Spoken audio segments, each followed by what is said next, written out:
आजकल तो हुक्का, नौजवानों में जो हुक्का चला है, नौजवानों के हुक्के की बात करें, फ्लेवर वाला हुक्का, उस हुक्के को बहाना बनाकर उसमें नशे की चीजें डाल करके नौजवान लड़के नशा कर रहे हैं।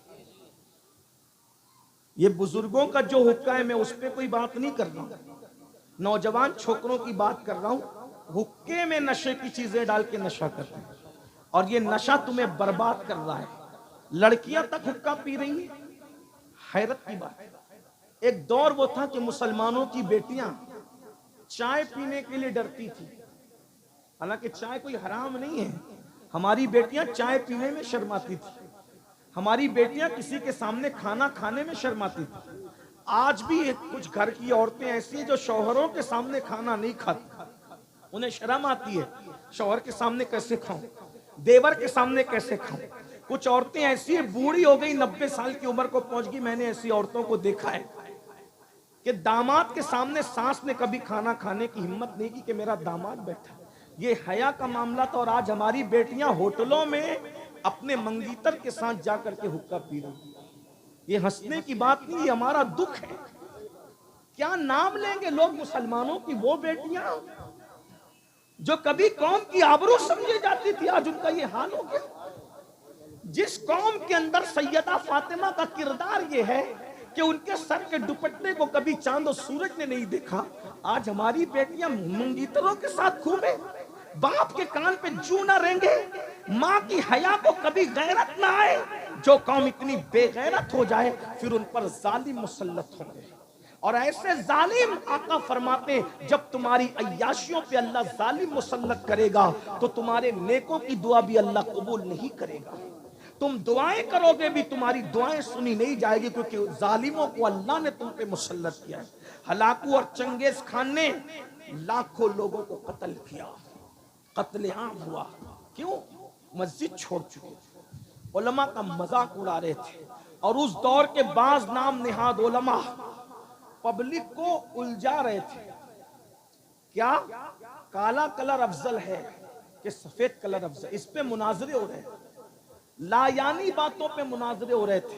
कौम को अल्लाह की तरफ बुलाने की बजाय लायानी बातों में उलझा रहे थे। उस दौर के दुनिया परस्त मौलवी, अल्लाह ने उन पर भी जालिम मुसल्लत किए, वो भी कटे। कटने और तबाह होने वाली कौम का मिजाज वही होता है जो आप कर रहे हो।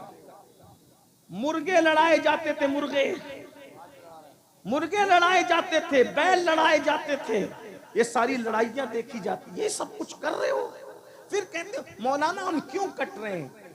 हुजूर का दिल दुखा रहे हो कब्र अनवर में, इमाम हुसैन का दिल दुखा रहे हो कब्र अनवर में, सिद्दीक अकबर का दिल दुखा रहे हो कब्र अनवर में, जिनके दामन पकड़ने की बात करते हो उस गौसो खाजा का दिल दुखा रहे हो कब्र अनवर में। हिंदुस्तान के मुसलमानों, सोचा 30 साल से जायद अरसा गरीब नवाज अना सागर के किनारे एक दरख्त के नीचे जिंदगी गुजारते हैं, किस लिए? कि दीन तुम्हारे घर तक पहुंचे। क्या उस 30 सालों के अंदर बारिश नहीं हुई होगी? राजस्थान में गर्मी का मौसम नहीं आया होगा, सर्दी का मौसम नहीं आया होगा? अपने बुजुर्गों की मेहनतों को भूल गए। 90 लाख ने जो कलमा पढ़ा है वो सरकार गरीब नवाज की मेहनतें। कैसी मेहनतें? 3 दिन के बाद 3-4 लुकमे खाते थे, वो भी रोटी का सूखा टुकड़ा। मुर्ग मुसल्लम बिरयानी और एक से खाने खाकर अय्याशी करने वालों, जब हम पाप करते होंगे तो गरीब नवाज के दिल पे क्या गुजरती होगी? आज हमारे पास सब है, दीन कहां है? बताओ दीन कहां है? शादियों में दीन है, मैयतों में दीन है, मस्जिदों में भी दीन है, हमारी जिंदगियों में दीन है। पूरी दुनिया में दीन नाफिज करना चाहते हो? अरे अपने 5 और 6 फुट के वजूद पर तो पहले दीन नाफिज करके बताओ, फिर शहरों में दीन नाफिज करके बताना। खुद के वजूद पर सिर्फ तेरी हुकूमत है, जिसके वजूद पर तेरी और सिर्फ तेरी हुकूमत है। तेरे घर में सिर्फ तेरी हुकूमत है, जिस घर में सिर्फ तेरी हुकूमत है उसमें तू दीन नाफिज न कर सका और शहरों में दीन नाफिज करने निकला है। तेरे वजूद पर 5-6 फीट के वजूद पर बता किसी और की हुकूमत है? तेरी हुकूमत, जहां तेरी हुकूमत है वहां दीन नाफिज नहीं कर सका, और अफ्रीका में दीन नाफिज करने निकला, बरतानिया में दीन नाफिज करने निकला। और दीन के निफास का झूठा दावा करने वाले, अगर तेरे दिल में दीन की मोहब्बत होती तो पहले तू अपने वजूद पर दीन की हुकूमत नाफिज करता। तू फजर की वक्त में सोता नहीं पड़ा रहता मेरा भाई, तू उठकर मस्जिद जाता ताकि तुझे एहसास होता कि मेरे वजूद पर दीन की हुकूमत होनी चाहिए। चेहरे से दाढ़ी मुंडा कर तू गटरों में नहीं फिकवाता, बल्कि तू सोचता कि मेरे वजूद पर दीन की हुकूमत होनी चाहिए। तू सोने की अंगूठियां नहीं पहनता, सोने की चैन पहन के इतराता नहीं फिरता, बल्कि तू सोना उतार कर औरतों को पहना करके बताता कि मेरे वजूद पर, आज हमारे वजूद पर दीन की हुकूमत नहीं। हसद हम करें, बुग़्ज़ हम करें, तकब्बुर हम करें, नमाजें हम छोड़े, कुछ दीन याद है, धर्म याद है, मजहब व मसलक याद है? कुछ नहीं। रोना तो ये भाइयों कि निकाह के वक्त कलमा पढ़ना पड़ता है। अब तो व्हाट्सएप और इंटरनेट का दौर है, काजी कलमा पढ़ा रहा है, दूल्हा कलमा नहीं पढ़ पा रहा है। मैं सोचता हूँ या अल्लाह, जो शादी की खुशी में काजी के पढ़ाने से कलमा ना पढ़ सके, वो मौत की तकलीफ में क्या कलमा पढ़ पाएगा? बगैर कलमा पढ़ते मरोगे, बगैर कलमा पढ़ते मरोगे तो कहां जाओगे? इंटरनेट देखते देखते सोते हो और उठते हो तो व्हाट्सएप की फिक्र में उठते हो। क्या होगा? मरना है भाइयों, मरना है। ये जलसे लतीफे के लिए नहीं है, ये जलसे पब्लिक दिखाने के लिए नहीं है, ये जलसे हंसाने के लिए नहीं है, ये जलसे स्टेज पर झगड़ा करने के लिए नहीं है, ये जलसे तो मकसद याद दिलाने के लिए है। दुनिया में क्यों आए थे याद करो, मरोगे, मरना है। रूह का रिश्ता जिस्म से टूट जाना है। मेरी माँ और बहनों की भी तवज्जो चाहता हूँ। मेरी बहनों, तुम्हें भी मौत आएगी। अल्लाह तुम सबको लंबी उम्र दे, तुम्हें भी लंबी, सबको लंबी उम्र दे, लेकिन कितनी भी लंबी उम्र पाओ, मरोगे, कब्र में जाओगे, कब्र में सोना है, कुछ नहीं लेके जाओगे। करोड़ों जमा लो, अरबों जमा लो, खरबों सब छोड़ के जाओ, सब यहीं रह जाएगा। दिल्ली तक माल कमाने के लिए जाने वालों, यही रह जाएगा माल।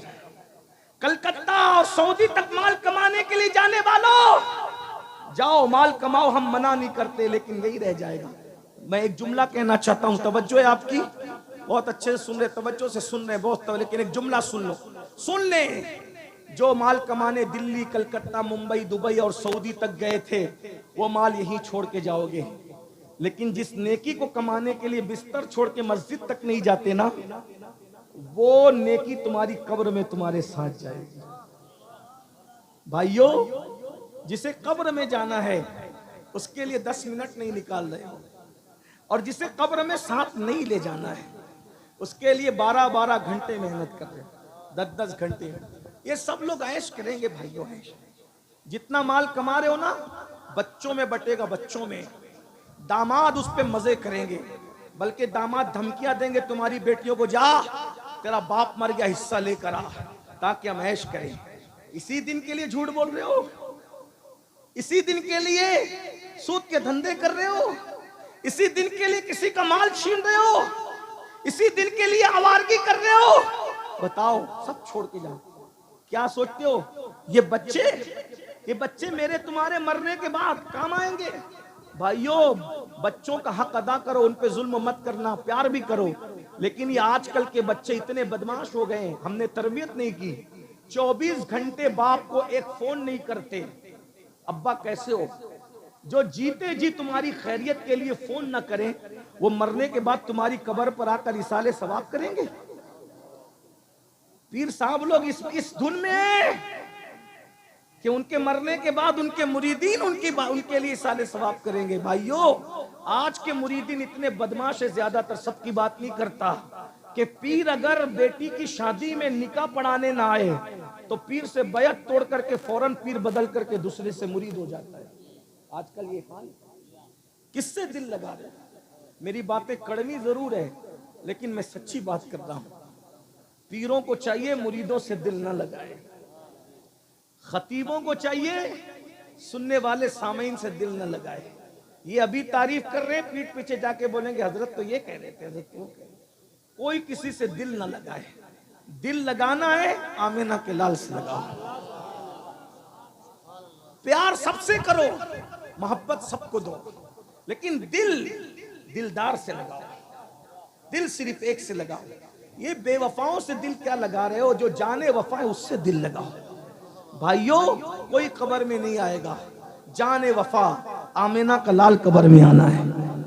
मेरा वक्त हो चुका, मैं बात समेट लूं, चलें जल्दी से। तो जिस वक्त हलाकू और चंगेज को अल्लाह ने मुसल्लत किया, उन्होंने बहुत मार डाला। जब मुसलमान मरे मरे मरे लाखों मर गए, तो फिर उनको मौलाना रोम जैसे लोगों ने झिंझोड़ा, आरिफ रूमी जैसे लोग, शेख सिहाबुद्दीन सोहरवर्दी जैसे लोग, शेख हाशिम अल गिलानी जैसे लोगों ने झिंझोड़ा, सुधरो सुधरो सुधरो, तौबा करो। तो तौबा करने लगे। जब तौबा करने लगे तो फिर हालात बदलने लगे। चंगेज मर गया, हलाकू बचा था, उसका पोता, चंगेज खान का पोता है हलाकू खान। ये कैसे मारता था मुसलमानों को पता है? कतार में खड़ा करता था। तवज्जो करना, हलाकू कैसे मरा सुन लो। कतार में खड़ा करता था और कतार में खड़े करके घोड़ा दौड़ाते हुए आता था, एक तलवार के वार में सबकी गर्दन उड़ाता। अब वो सब कलमा पढ़ने वाले थे, अपनी अपनी सजा भुगत रहे थे। एक दिन एक शहर में पहुंचा और पहुंच करके सब मुसलमानों को, जवानों को खड़ा किया। उसमें एक बूढ़ा बाबा भी था, एक बूढ़ा बाबा भी था।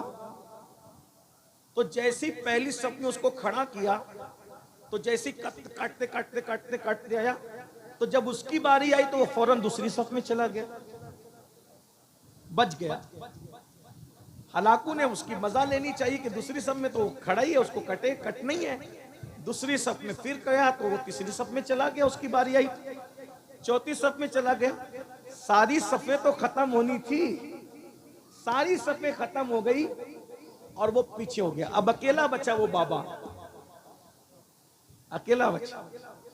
हलाकू के हाथ में सेब था, सेब, वो ऐसे सेब उछाल रहा था और लोगों को काट रहा था, उछाल रहा था, काट रहा था। अब उसने सोचा सब कट गए, सबकी गर्दनें मार दी गई, अकेला ये बाबा बचा, ये होशियार बुढ़ा है। तो उसने कहा अब तुझे कौन बचाएगा? तो उसने खामोश नजरों से आसमान की तरफ देखा। इसको कहते हैं खामोश बद्दुआ। ये बड़ी भयानक होती है। इसीलिए कुत्तों को भी मत मारा करो, बिल्लियों को भी मत मारा करो, मुर्गियों को भी मत मारा करो। बद्दुआ बड़ी खतरनाक चीज है और बद्दुआ किसी मजलूम की हो कबूल होती। मजलूम की बद्दुआ से अर्श भी हिल जाता है। औरतों पर, बेटियों पे जुल्म करने वालों, बच्चों पे जुल्म करने वालों, पड़ोसियों पे जुल्म करने वालों, सोचो जब हलाकू ने कहा तुझे कौन बचाएगा, तो उसने खामोश नजर से आसमान की तरफ देखा, फिर नीचे किया, फिर देखा, फिर नीचे किया, फिर देखा, फिर नीचे किया। इसने सोचा अब इसको खेल खेल के मारूंगा। तो सेब ऐसे उछालता और फिर घोड़ा दौड़ाता, वो आसमान की तरफ देखता, फिर नीचे, फिर आसमान की तरफ। बस उस बाबा पर उसने घोड़ा दौड़ाने के लिए हमला करना चाहा, तो क्या देखा कि जैसे उसने सेब उछाला तो सेब इधर की बजाय उधर पहुंचा। जब उसने हाथ बढ़ाने के लिए ऐसे किया, उसका बैलेंस मिस हो गया और उसका एक पैर घोड़े की जीन में उलझा, घोड़े की जीन में उलझा, नीचे गिरा। उसका घोड़ा तेजी से दौड़ा और इतना दौड़ा कि उसका सर पटक पटक करके वो मर गया। ये मंजर दुनिया ने देखा। ये है खामोश बद्दुआ का नतीजा, जो आज हर मुसलमान रोजाना ले रहा है। कभी अपनी सास की, कभी अपनी माँ की, कभी अपने ससुर की, कभी अपने भाई की, कभी अपनी बहन की, कभी अपनी बीवी की, कभी अपने बच्चों की। ये जुल्म की जिंदगी ज्यादा नहीं होती। इमाम हुसैन ने यही बताया। इमाम हुसैन करबला में आए, इमाम हुसैन लड़े नहीं, इसलिए कि अगर इमाम हुसैन लड़ते, सिर्फ लड़ते, सिर्फ लड़ लेते, एक भी बच के नहीं जाता। इमाम हुसैन अपनी मजलूमियत बताने के लिए आए थे। यजीद के चेहरे को बेनकाब करने के लिए आए थे। क्या आप मैदान में आए, बेटे शहीद, भाई शहीद, बच्चे शहीद, भतीजे शहीद, आखिरी में खुद भी शहीद हो गए। जब इमाम शहीद हुए तो यजीद ने क्या सोचा, अब मैं हुकूमत करूंगा, सारी रुकावटें खत्म हो गई, जो चाहूंगा करूंगा, मुझे रोकने वाला कोई नहीं, मैं पूरे 3 बर्रे आजमों का अकेला बादशाह हूं, मशरिक से लेकर मगरिब तक मेरी हुकूमत है, अब मैं जुल्म करूंगा। लेकिन आपने देखा सिर्फ 3 साल यजीद हुकूमत कर सका, 3 साल, और 3 साल के बाद अभी 3 साल भी उसकी पूरी हुकूमत नहीं हुई थी। 5 साल तो लोग कर लेते हैं, यजीद को तो पूरे 5 साल भी नहीं मिले, सिर्फ 3 साल उसने हुकूमत की और वो मरा। कितनी बदतरीन मौत मरा पता है यजीद? जुल्म का अंजाम देखो। आज मेरे भाइयों हम जुल्म कर रहे हैं, जुल्म से तौबा करो। यजीद कैसे मरा? यजीद को एक लड़की ने मारा, यजीद एक लड़की के हाथ से मरा, प्यासा मरा, कई दिन तक उसकी लाश नहीं मिली। जब लाश मिली तो उसके अंदर कीड़े चल रहे थे, उसमें बदबू आ रही थी। इक़दुल फरीद की रिवायत के मुताबिक यजीद का एक दोस्त था जिसको दुनिया सरजोन के नाम से जानती है, इब्ने सरजोन। अल्लाह अकबर। इत्तेफाक से एक ईसाई लड़की थी, उस ईसाई लड़की के साथ यजीद का दिल लग गया और वो बहुत खूबसूरत थी, चतुर थी, चालाक थी। वो यजीद बहुत मोटा था, इतना मोटा कि उठने बैठने में उसको दिक्कत थी और उसके बदन पर सूअर की तरह बड़े बाल थे, कसरत से बाल थे। बहुत रंग उसका गोरा तो था लेकिन बहुत भद्दा था, बहुत दूर तक चल नहीं सकता था, दौड़ नहीं सकता था, शराब बहुत पीता था, खाता बहुत था, अय्याशी करता था। हर दिन उसके बिस्तर पर कोई नई लड़की चाहिए था। उसने एक ईसाई लड़की खूबसूरत थी, दिल लगा लिया, लेकिन वो लड़की यजीद को नहीं चाहती थी। जाहिर सी बात है, इंसान अगर सेहतमंद हो तो खूबसूरत लगता है, ना बहुत बिल्कुल पतला दुबला अच्छा लगता है, ना बहुत भद्दा अच्छा लगता है ना? इंसान मियाना हो, दरमियान हो तो अच्छा लगता है। तो ऐसे ही था, बहुत मोटा हो गया था, उठने बैठने की ताकत और कुव्वत नहीं थी। वो लड़की उसको बहुत रिस्पॉन्स नहीं देती थी, लेकिन बादशाह था इसलिए उसका इनकार भी नहीं कर सकती थी। इब्ने सरजोन को वो बहुत चाहती थी और वो भी यहूदी था। दोनों का मामला बहुत मिलता जुलता था, वो ईसाई थी, वो यहूदी था। उसमें क्या हुआ, बल्कि कुछ लोगों ने उसको भी किताबों में ईसाई लिखा है। बहरहाल इख्तिलाफ रिवायत है, मैं ज्यादा लंबी नहीं करता।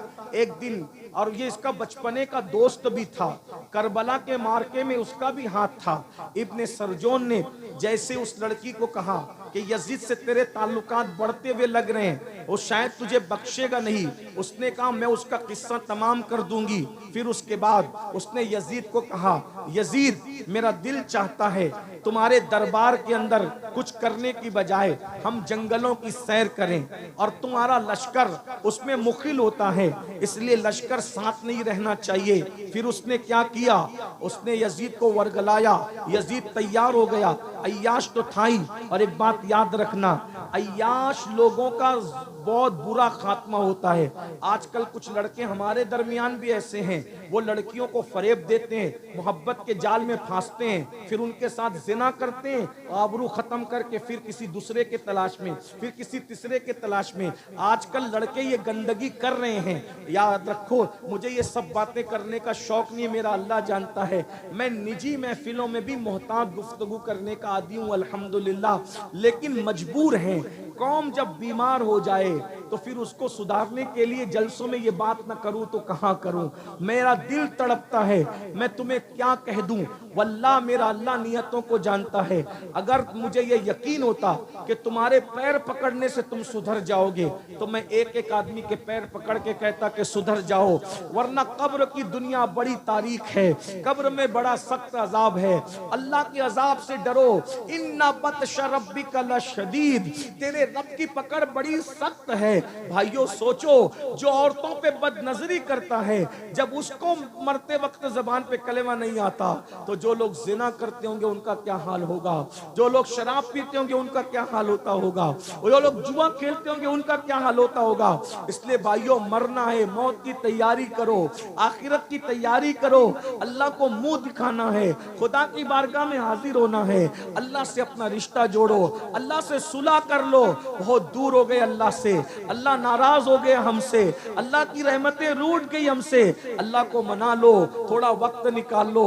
सबको टाइम देते हो, दोस्त नाराज हो जाए उसको जो है वो अल्लाह अकबर टी पॉइंट पे ले जाते हो, कॉफी पी पी पिला पिला कर उसको मनाते हो, कभी हाथ पकड़ते हो, कभी पेशानी को चूमते हो, कभी पैर पकड़ते हो, कभी गिफ्ट देते हो, दोस्तों को मना रहे हो, बीबियों को मना रहे हो, ब्रूठे बच्चों को मना रहे हो, अरे अपने सेठों को मना रहे हो, सबको मना रहे हो, अल्लाह को भी मना लो, उसको भी कोई गिफ्ट करो, उसको भी कोई गिफ्ट दो, उसको भी कोई गिफ्ट पेश करो।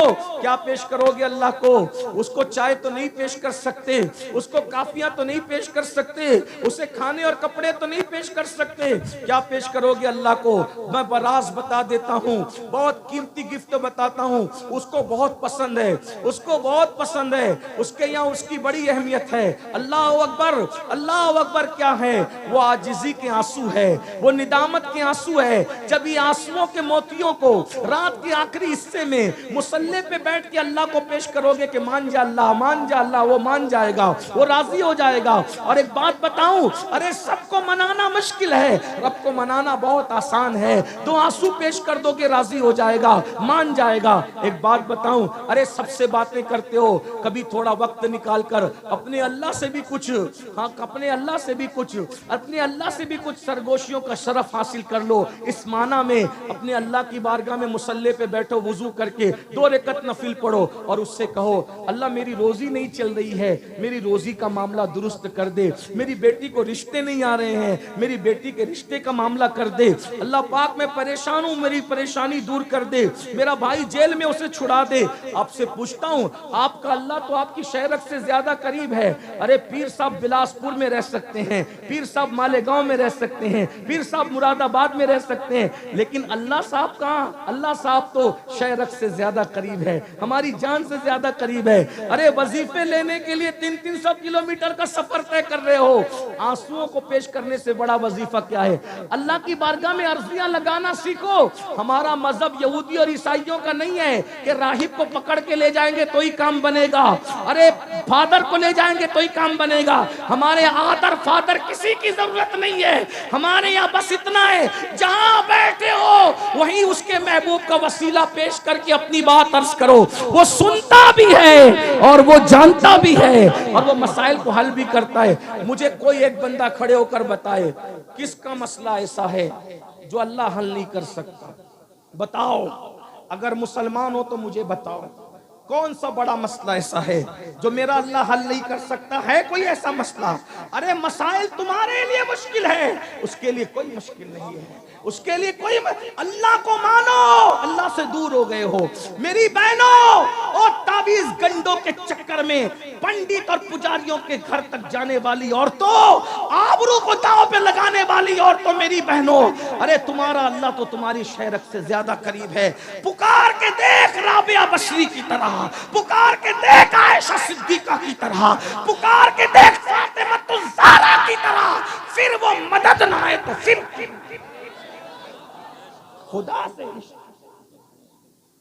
खुदा से रिश्ता तोड़ कर बैठे हो और हमारे पास आके कहते हो ये मसला, ये हम क्या करेंगे?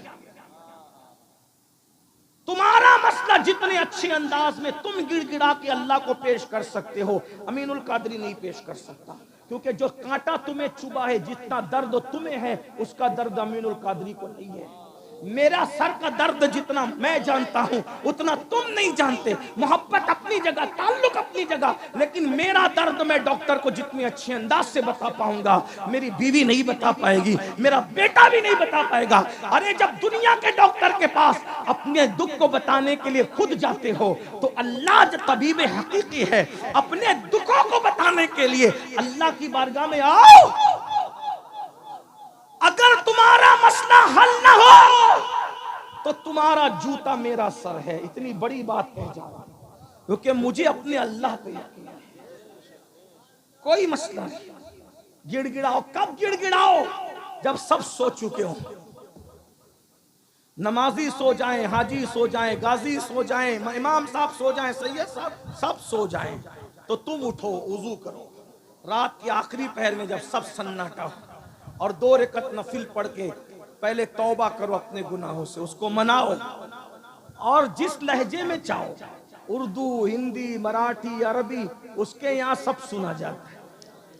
अरे जब वो खामोशी से सब जबान को उसने पैदा किया। बोलो अल्लाह से दूर हो कि नहीं? अल्लाह से दूर हो, बहुत दूर, बहुत दूर हो गए अल्लाह से, अल्लाह से बहुत दूर हो गए। पलटो। और एक बात बताऊं, हमसे कोई इतना प्यार नहीं करता मेरे भाई जितना अल्लाह करता है। हमारी माँ भी प्यार नहीं करती।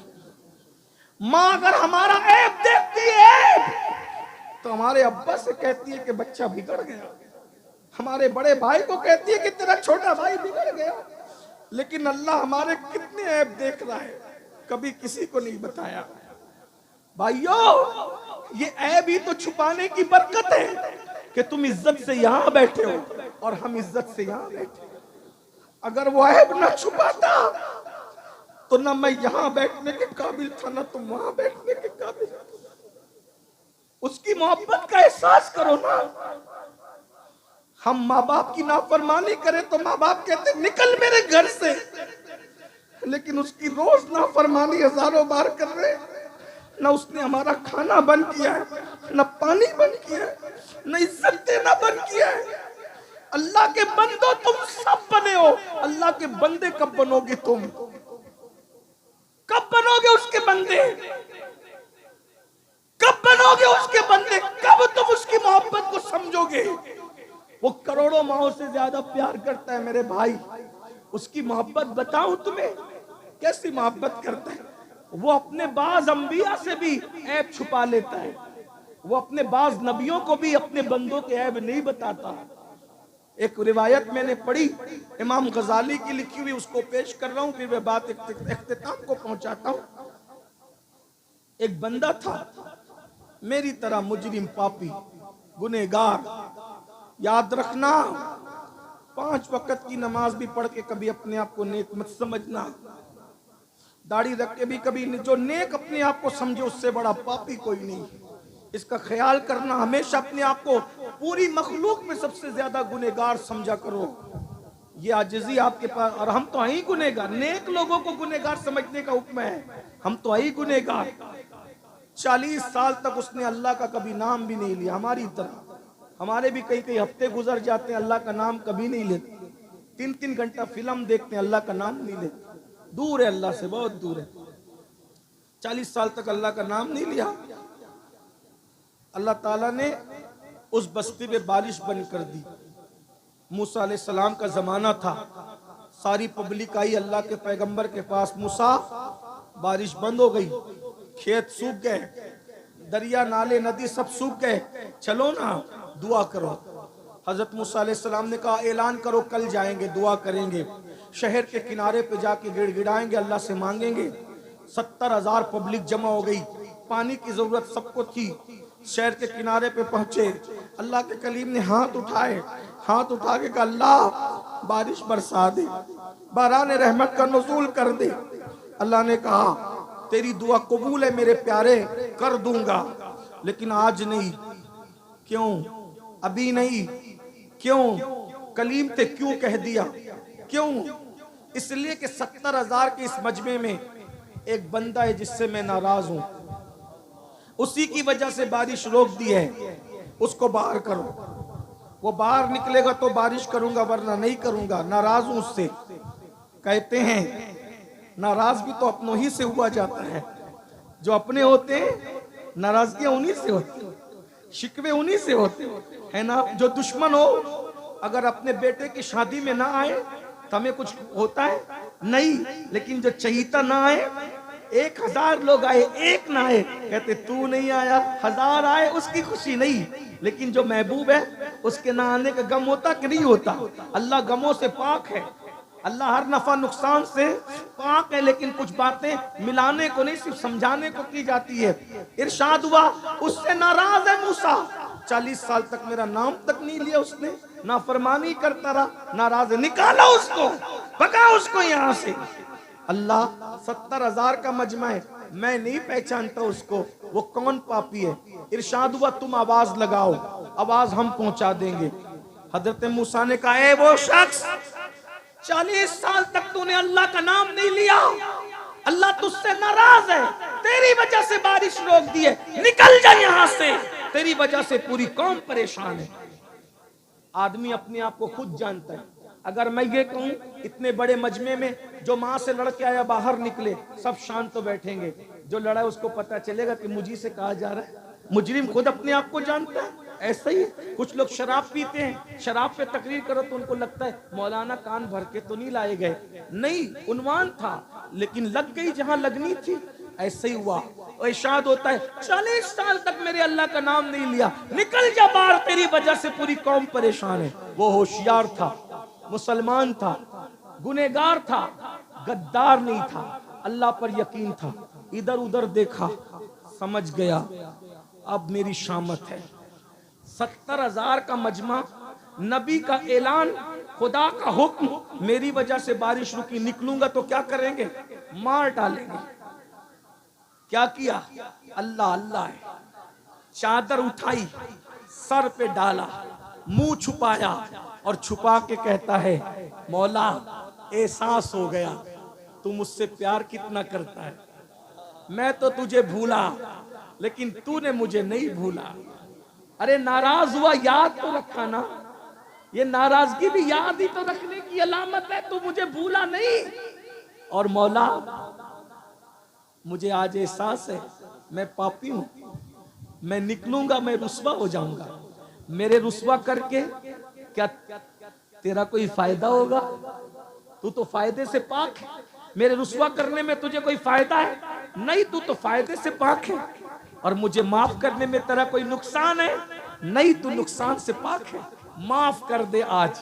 अगर माफ कर दिया, वादा करता हूं आज के बाद एक कदम भी तेरी मर्जी के खिलाफ नहीं उठाऊंगा, माफ कर दे। सच्चे दिल से कहा, मुंह छुपा कर, शर्मिंदगी के बस 2 मोती निकले आंसुओं की शक्ल, 2 मोती आंसुओं की शक्ल में निकले, और जब आंसुओं की शक्ल में मोती निकले, काली काली घटाएं छा गई, ठंडी ठंडी हवाएं चली और ऐसा बरसा के जल थल कर।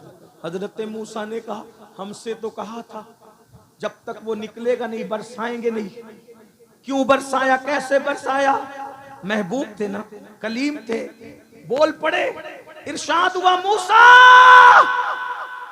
जिसकी वजह से रोका था उसी के सदके में बरसा दिया, उसी के सदके में बरसा दिया। अर्ज़ की मरदूद एक लम्हे में महबूब हो गया, कैसे का तौबा कर ली, 2 आंसू पेश कर दी, हम राजी हो गए।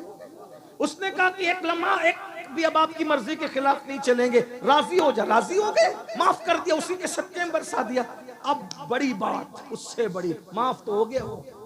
मूसा ने कहा अलैहिस्सलाम जरा बताना वो कौन बंदा है, तवज्जो, क्या प्यार करता है, क्या प्यार करता है, तवज्जो करें, तवज्जो करें, क्या प्यार करता है।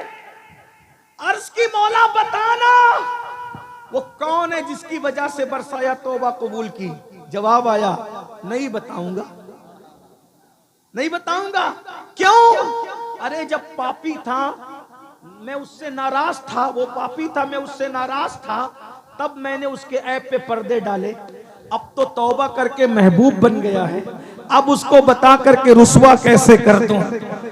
जब उम्मते मूसा से इतना प्यार करता है तो जाने मूसा महबूब की उम्मत से कितना प्यार करता होगा।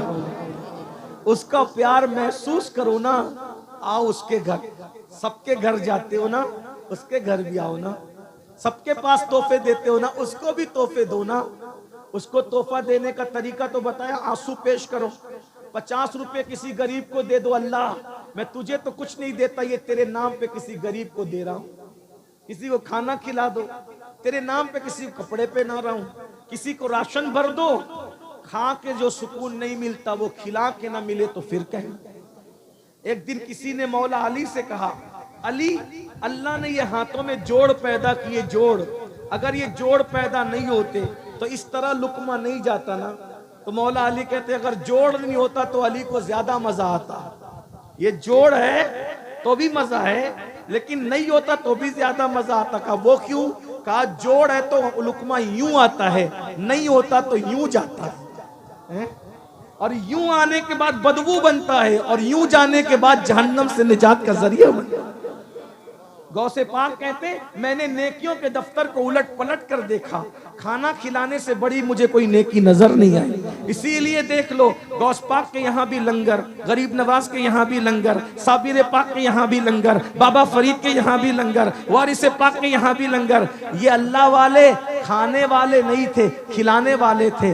जब तक खिलाता था मुसलमान उस वक्त तक बहारें थी। जब से खाना शुरू किया, अब तो मस्जिद का चंदा भी खा ले रहे हैं, अब तो मदरसों का चंदा भी खा ले रहे हैं, अब तो हज के टूर शुरू करके हज का पैसा भी इतना खा रहा है मुसलमान, सूद भी खा रहे हैं, सब खा रहा है, इसलिए बर्बाद है। हंसने की बात नहीं, तौबा करें। बात खत्म करूं, अस्तगफिरुल्लाह, बात खत्म करूं। यजीद के बारे में, जिस लड़की के साथ उसका चक्कर था, यही बात चल रही थी, बात दूसरी निकल आ गई, बात खत्म कर रहे हैं। तो उस लड़की ने सरजोन से कहा कि मैं उसको काम तमाम कर दूंगा। यजीद को उसने वर्गलाया कि जंगल जाएंगे और खूब ऐश करेंगे। यजीद घोड़ा लेके अकेला जंगल में आ गया, उसके पीछे बैठ गई वो लड़की, और इतना जोर से उसने घोड़ा दौड़ाया पूरे जंगल में, यजीद हाँप गया। और जब बहुत हाँप गया और पानी पानी चिल्लाया तो मशकीज़ा घोड़े पे लटक रहा था, उसने लात मार के यजीद को गिराया। और जब यजीद पानी के लिए पानी पानी चिल्ला रहा था तो उसके सीने पे वो लड़की खड़ी हो गई और खंजर निकाला। कहा तू मेरे साथ शादी करेगा बदबख्त, जो अपने नबी के नवासे का ना हुआ वो मेरा ईसाई का क्या वफादार हो सकता। ये जुल्म की, जालिम की मौत है, ये जालिम की। जुल्म से तौबा करो। इमाम हुसैन जुल्म के खात्मे की शख्सियत का नाम है, जुल्म के खिलाफ खड़ी होने वाली हस्ती।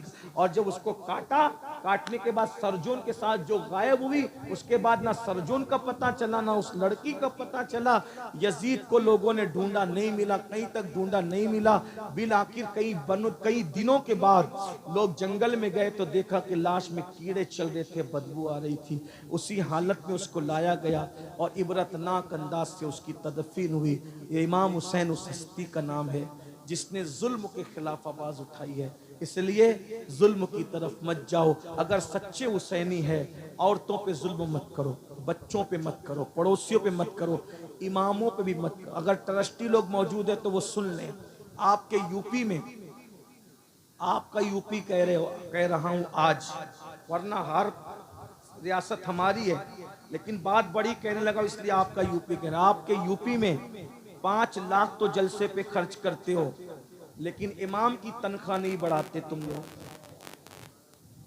जो इमाम महीने भर तुम्हारे बच्चों के कान में अजान से लेके तुम्हारे बाप की मैयत तक और तीजे और दसवें की फातिहा तक हर वक्त तुम्हारे घर पे खड़ा है, आज वो इमाम को 10,000 12,000 देते हो। इमामों की तनख्वाह कम से कम इतनी होना चाहिए कि वो सुकून के साथ अपने घर का खर्चा चला सके। जब तुम तनख्वाह नहीं देते, वो घरों घर जाते हो ट्यूशन पढ़ाने, कहीं किसी की किराना दुकान पे काम करते, कहीं किसी टायर की दुकान पे काम करते। मुसलमानों 5, 10, 10 लाख तुम जलसे में खर्चा करते हो और इमामों की तनख्वाह नहीं बढ़ाते। और ऐसे ट्रस्टी लोग बन करके बैठे हैं, चंदे से देना है, फिर भी उन्हें दुख होता है इमाम की तनख्वाह बढ़ाने पे। जब चंदा करके ही देना है तो कम से कम 25,000 तनख्वाह दो। क्यों? तुम्हारा बेटा आइसक्रीम खाना चाहता है तो इमाम का बेटा आइसक्रीम नहीं मांगता होगा? तुम्हारी बेटी, तुम्हारी बीवी शादी के मौके पे नया ड्रेस मांगती है तो इमाम साहब की बीवी को हक नहीं है नया ड्रेस पहनने?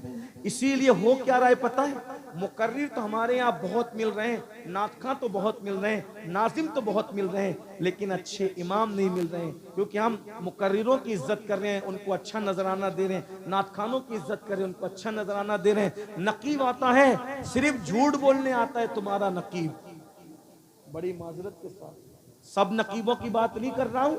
आसिफ भाई आपसे माफी चाहते हुए, जुनेद भाई आपसे माफी चाहते हुए, ज्यादातर अफसान भाई झूठ बोलने का 25,000 लेता है वो। हर आलिम अल्लामा, हर पीर शेखुल मशाइख, हर पीर कुतुबुल अक्ताब, हर मजार में सोया हुआ नंगा धड़ंगा रहमतुल्लाह अलैह रदी अल्लाह अन्हु, जो रमजान शरीफ के रोजे भी नहीं रखता था, उसका भी तुम उर्स मनाते हो जालिमो, और नाजिम को बुलाते हो और वो भी झूठी झूठी करामतें गढ़ के झूठ बोलने का 25,000 लेता है और उसको तुम 25 और 30,000 देते हो। और इमाम नमाज पढ़ाता है, उसको नमाज पढ़ाने पर भी 25,000 देने की तुम्हारे अंदर हिम्मत नहीं है, इसलिए अब तुम्हें अच्छे इमाम नहीं मिलते। भाइयों, हर मदरसे पढ़ने वाला बच्चा सोचता है मुकर्रिर बनूंगा, नातखा बनूंगा, नाजिम बनूंगा, पीर बनूंगा, इमाम नहीं बनूंगा। एक वक्त आएगा तुम्हें अच्छे इमाम नहीं मिलेंगे, मसाइल जानने वाले इमाम नहीं मिलेंगे। अगर अच्छे इमाम चाहते हो तो जितना मुकर्रिर को देते हो उससे ज्यादा इमाम को देना सीखो। ये हमारे दिल का दर्द है, बुरा मत मानना। लोग मुझसे नाराज होते हैं, मैं कहता हूँ मुझे माफ करो, मुझे मरना है और मैं पता नहीं, मुझे सोचता हूँ कि कब बुलावा आए। जाना तो है जल्दी या देर से, बल्कि अल्लाह से दुआ है अल्लाह मुझे भी लंबी उम्र दे, आपको भी दे। मगर इतना कहता हूँ, आशिक लोगों को मदीने जाने से ज्यादा खुशी मर जाने पर है, क्योंकि हमें यकीन है, यकीन मदीने जाओ तो गुंबद नजर आता है और जब मर जाएंगे तो गुंबद वाला नजर आएगा। तू मुझे देख ले, मैं तुझे देख लूं, देखने का मजा आज की रात है। कब्र में क्या मजा आएगा, इतने करीब से हुजूर का दीदार करेंगे। अगर वो राजी है तो आज फूले न समाएंगे कफन में आसी। कब्र की रात है, कब्र की शब है, किस गुल से मुलाकात की रात। आपकी तलत को देखा जान दी, कब्र में पहुंचा तो देखा आप हैं। हज कब्र में लहराएंगे ता हश्र चश्मे नूर के, जलवा फरमा होगी जब तलत रसूलुल्लाह की। खाक होकर इश्क में आराम से सोना मिला, जान की एक सीर है उल्फत रसूलुल्लाह की। क्या मैं तो उम्मीद कर सकता हूँ आज हम सब तौबा कर लेंगे? सब तौबा करते हो? तैयार हो? आज से अल्लाह से वफा करोगे, अल्लाह से सुलह करोगे कि नहीं करोगे? बोलो करेंगे इंशाअल्लाह। मस्जिदें आबाद करेंगे इंशाअल्लाह। हाथ उठा के अल्लाह को गवाह बनाए, उसके रसूल को गवाह बनाए, इमाम हुसैन के नाम पे हाथ उठा के वादा करें नमाज की पाबंदी करोगे इंशाअल्लाह। बोलो सब वादा करते हो नमाज पढ़ोगे इंशाअल्लाह।